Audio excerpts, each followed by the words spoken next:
Hello friends, నేను మీ దుర్గా ప్రసాద్ని. మీరు చూస్తున్నారు మట్టుపల్లి మార్వెల్స్ అనే ఛానల్ని.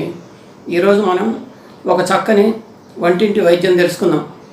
ఈ వంటింటి వైద్యం దేని కోసం అంటే, ఇప్పుడు వర్షాకాలం వచ్చింది కాబట్టి ఇంకా జలుబులు దగ్గులు వస్తుంటాయి అన్నమాట. అందరికీ వర్షంలో తడుస్తుంటారు కదా, ఏదో ఒక పని మీద వెళ్ళినప్పుడు వెంటనే మనకి జలుబు దగ్గు వస్తుంటాయి. ఈ జలుబును దగ్గును తగ్గించుకోవడానికి వెంటనే మందుల షాపులకు పరిగెత్తకుండా మన ఇంట్లో ఉండే వస్తువులతోనే చక్కని వైద్య పరిష్కారం చేసుకోవచ్చు అనమాట. అది చెప్తాను ఈరోజు నేను మీకు. మన ఇంట్లో ఉండే వస్తువులతోనే ఈ జలుబును దగ్గును తగ్గించుకోవడానికి ఒక చక్కని గృహ చిట్కా మనం తెలుసుకుందాం ఈరోజు. ఈ గృహ చిట్కా ఏంటి అనేది తెలుసుకుందాం. అలాగే దీనికి కావాల్సిన పదార్థాలు ఏంటో, ఎలా తయారు చేసుకోవాలో తయారీ విధానం కూడా తెలుసుకుందాం. అలాగే ఇది ఎలా వాడుకోవాలో ఆ విధానం కూడా తెలుసుకుందాం. ముందుగా దీనికి కావాల్సిన పదార్థాలు: ధనియాలు, పసుపు, పట్టి బెల్లం పొడి లేదా పంచదార. ఈ 3-4 వస్తువులు ఉంటే సరిపోతుంది అనమాట. ఇక తయారు చేసే విధానం తెలుసుకుందాము. ముందుగా మనం ఒక పెద్ద గ్లాసు నీళ్లు తీసుకుని పొయ్యి మీద పెట్టి ధనియాల చూర్ణాన్ని ఒక చెంచాడు దాంట్లో వేయాలన్నమాట. ఆ నీళ్ళలో వేయాలి, వేసి మరిగించాలి. మరిగేటప్పుడు కొద్దిగా పసుపు కూడా వేయాలన్నమాట. ఒక 1/2 చెంచా పసుపు వేస్తే సరిపోతుంది.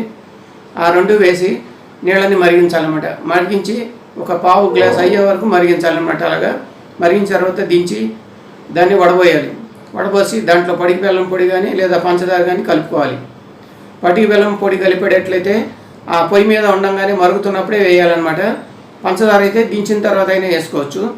ఇలా వేసిన తర్వాత దాన్ని మనం ప్రతిరోజు ఉదయం ఒకసారి, సాయంత్రం ఒకసారి లోపలికి తీసుకోవాలన్నమాట. అంటే త్రాగాలన్నమాట. ఇలా తాగుతూ ఉన్నట్టయితే జలుబు వెంటనే తగ్గిపోతుంది అనమాట. అలాగే దగ్గు కూడా తగ్గిపోతుంది. చాలా తేలిక ఔషధం అనమాట. ధనియాలు ఎప్పుడు మన ఇంట్లో ఉంటూనే ఉంటాయి. ధనియాల పొడిని చేసుకోవటం, ఆ నీళ్ళలో వేసి మరిగించడం, కొద్దిగా పసుపు వేయటం, దించటం, వడబోయటం, దాంట్లో కొంచెం పంచదార కలుపుకొని తాగటం అనమాట. చాలా సింపుల్ చిట్కా. జలుబు దగ్గు వచ్చినప్పుడు వెంటనే గబగబా వర్షంలో పడి మందుల షాపులకు పరిగెత్తకుండా ఇంట్లోనే మనం చక్కగా తగ్గించుకోవచ్చు అనమాట. చిన్నపిల్లలు, పెద్దవాళ్ళు, ముసలివాళ్ళు అందరూ తీసుకోవచ్చు ఈ ఔషధం. సైడ్ ఎఫెక్ట్స్ ఏమి ఉండవు అన్నమాట. అర్థమైంది అనుకుంటున్నా అండి.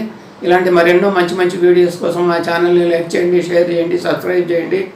అలాగే బెల్ సింబల్ కూడా నొక్కండి. ఏమైనా సలహాలు, సందేహాలు ఉంటే కామెంట్ బాక్స్లో రాయండి. మళ్ళీ ఇంకో మంచి వీడియోతో మేము ముందుకు వస్తాను. థ్యాంక్ యూ అండి. Thank you for watching.